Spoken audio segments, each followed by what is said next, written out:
Entre 2003 e 2020, a região de Darfur foi submetida ao que ficou conhecido como o primeiro genocídio do século XXI.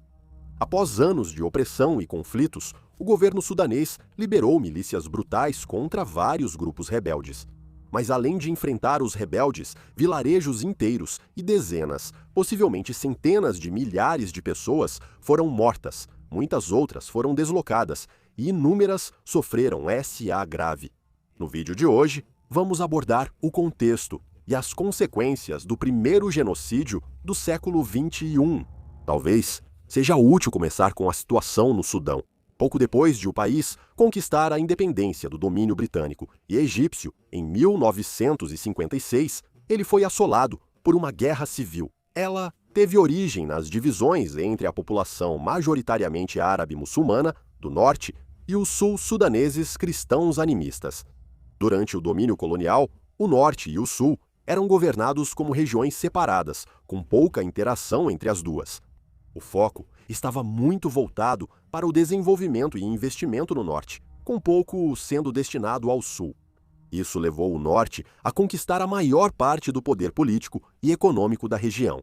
Em 1956, duas questões fundamentais não foram abordadas durante a independência do país: se o país seria um estado secular ou islâmico e os direitos das minorias. Para muitos no sul, havia pouca participação política ou representação significativa, o que significava que as desigualdades crescentes não podiam ser resolvidas. Para aqueles no norte, muitos viam as agitações do sul como nada mais do que um ressentimento residual pelo antigo regime colonial. Alguns, porém, temiam o desejo de pôr fim ao domínio duradouro do norte, após a saída das antigas potências coloniais. Entre 1955 e 1972 e de 1982 até 2005, o Sudão esteve envolvido em uma guerra civil, em grande parte entre o norte e o sul. É nesse contexto de guerra quase constante que chegamos à situação em Darfur. Darfur é uma região no oeste do Sudão e abriga cerca de 6 milhões de pessoas de várias tribos. Tanto os povos sedentários quanto os nômades, em geral, os sedentários se consideram de descendência árabe, enquanto os nômades se veem como de descendência africana negra. Mas a grande maioria é muçulmana. Antes de 1916, permaneceu uma região separada, embora tenha sido incorporada à colônia. Assim como o Sudão do Sul foi negligenciado em termos de investimento ou infraestrutura. Quando o Sudão conquistou a independência em 1956, Darfur permaneceu como parte do país, como parte do Grande Sudão. Muitos em Darfur partiram por serem ignorados pela elite do norte, como antes pelos britânicos. Pouco foi investido na região. As consequências disso podem ser vistas, talvez da melhor forma, na fome de 1983, que atingiu Darfur. A ausência de estradas dificultava a entrega de ajuda a certas regiões, e o descontentamento com o governo causou distúrbios por insegurança alimentar. Ao todo, cerca de 100 mil darfures morreram durante essa fome. Em 1989, o Sudão ficou sob o controle militar do general Omar al-Bashir, que chegou ao poder por meio de um golpe militar. O governo de Bashir estava muito focado no nacionalismo árabe e adotou uma política de arabização em Darfur. A lei da Sharia foi imposta no país e partidos políticos rivais foram proibidos em questões como disputas de terra ou água. Entre as tribos sedentárias e nômades, eram os de ascendência árabe, que eram favorecidos em relação aos de ascendência africana negra. O objetivo parecia ser deslocar e limitar as oportunidades do povo sedentário de Darfur, com alguns até sendo escravizados. À medida que a situação se agravava, o governo de al-Bashir forneceu armas a várias tribos árabes, o que só alimentou o conflito. Para piorar tudo, petróleo foi descoberto no oeste do Sudão, o que levou à redefinição das fronteiras para beneficiar mais o norte, roubando Darfur de seus recursos naturais. Tudo isso levou a acusações de que um sistema de apartheid estava se instaurando em Darfur. No início dos anos 2000, vários grupos armados de libertação surgiram para lutar contra o governo sudanês, especialmente o Exército de Libertação do Sudão e o Movimento Justiça e Igualdade.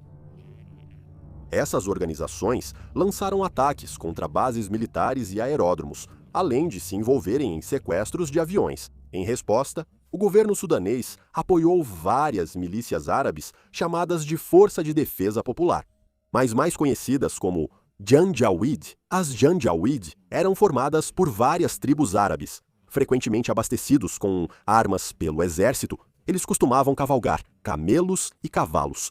Apesar de serem chamados de demônios a cavalo, o termo também pode indicar que eram fortemente armados. Essas forças lutaram ao lado das forças sudanesas, ou pelo menos com armas muito pesadas, como artilharia, veículos militares e até canhões antiaéreos. Muitos usavam uniformes do exército sudanês e, segundo os sobreviventes, chegavam junto com os próprios militares sudaneses.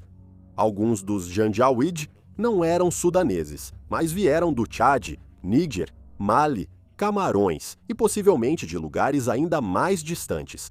O objetivo dessas milícias era semear o terror entre os sudaneses negros em Darfur, que compunham os grupos rebeldes. Os principais alvos eram os membros das tribos Malazite e Fir. No entanto, eles eram indiscriminados em sua violência.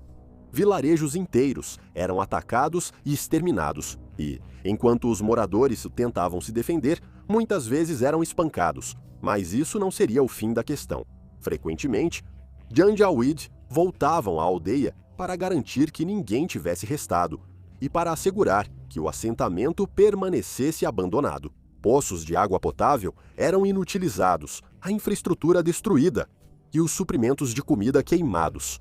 Os homens e meninos sobreviventes frequentemente eram sumariamente executados, enquanto as meninas e mulheres eram reunidas e submetidas a abusos horríveis. Frequentemente, foi relatado que as mulheres e crianças submetidas a abusos eram espancadas até a morte depois, e algumas até mesmo mutiladas.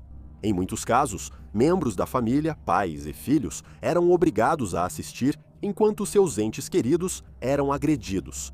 Um exemplo disso pode ser encontrado nas palavras de uma sobrevivente chamada Mahazan. Eles confiscaram nossos pertences, levaram nosso gado, espancaram os homens e depois nos violentaram. Eles nos violentaram em grupo. Algumas mulheres foram abusadas por 8 ou 10 homens, todas, inclusive menores, sofreram estupro. O ataque descrito ocorreu em julho de 2015, durante o que foi chamado de uma ação de contra-insurgência denominada Operação Verão Decisivo. Isso foi realizado pelas Forças de Apoio Rápido, que eram grupos apoiados pelo governo, formados em grande parte por Janjaweed e que trabalhavam em estreita colaboração com as Forças Armadas sudanesas.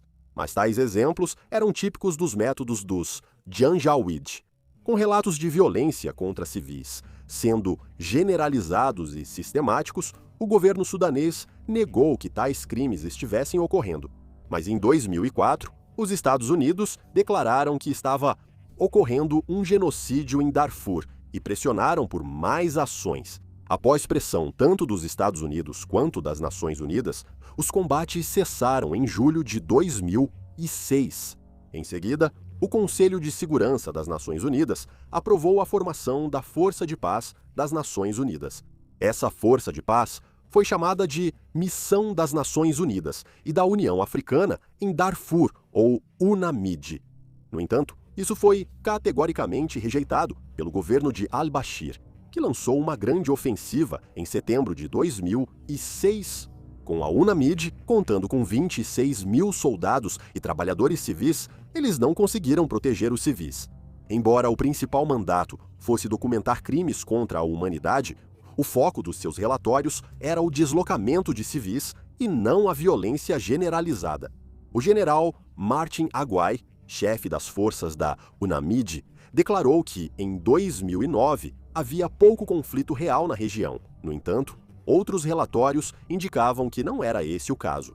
Com muita atenção internacional, al-Bashir estava com os dias contados.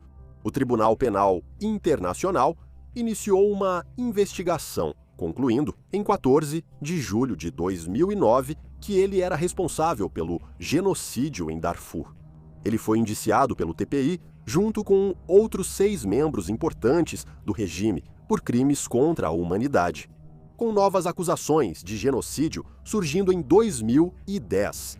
Essas acusações foram ignoradas, mas logo a maré começou a virar contra al-Bashir. Acusações de corrupção e desvio de cerca de 9 bilhões de dólares levaram muitos no Sudão a iniciarem protestos contra seu governo. Em 2019, al-Bashir foi removido do cargo por um golpe militar e colocado sob prisão. O novo governo buscou apresentar suas próprias acusações contra al-Bashir, além de tentar estabelecer um tribunal híbrido com o TPI para levá-lo à justiça. Embora ele tenha sido condenado a 2 anos de prisão por corrupção em 2019, ainda não foi julgado por seus crimes contra a humanidade, sem nenhuma indicação clara de quando o julgamento, se é que vai acontecer, começará. Mas isso está longe de ser o fim da história. Vários leais a Bashir permaneceram nas Forças Armadas e, em 2021, foram presos por tentar realizar um golpe de Estado. Ex-membros do Janjaweed permaneceram em posições-chave de poder, alguns dentro das Forças Armadas sudanesas, que ainda não foram responsabilizados por seus crimes. Como visto, nas notícias recentes, membros das Forças de Apoio Rápido estão em combates com o governo sudanês. Com o medo de outra guerra civil estourar, sempre é interessante analisar os fatores históricos por trás dos problemas atuais. No total, estima-se que cerca de 200 a 400 mil pessoas foram assassinadas em Darfur. A maioria foi alvo por causa de sua etnia, pelas milícias de descendência árabe que atuavam em estreita colaboração com o exército sudanês. O uso de SA foi descrito como genocida por vários observadores. Centenas de milhares de pessoas foram deslocadas, muitas fugindo para o vizinho Chad. Mas o nível de destruição imposto ao povo de Darfur tornou a reconstrução da região difícil. Os links serão fixados nos comentários para quem quiser ler mais.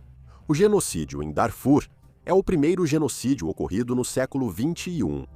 Você já pode estar pensando nos genocídios que aconteceram depois disso, como em Myanmar ou no Iêmen. Embora este canal geralmente foque nos crimes do século XX, é importante analisar exemplos mais recentes desses crimes contra a humanidade. Muitas vezes, podemos acreditar que esses crimes são relíquias de outra época, mas, na realidade, eles ocorrem até mesmo dentro da vida dos nossos espectadores mais jovens. O genocídio em Darfur merece ser lembrado devido aos níveis brutais de violência envolvidos, ao fato de ter sido em grande parte motivado por recursos e ao caminho longo e árduo para a justiça das vítimas.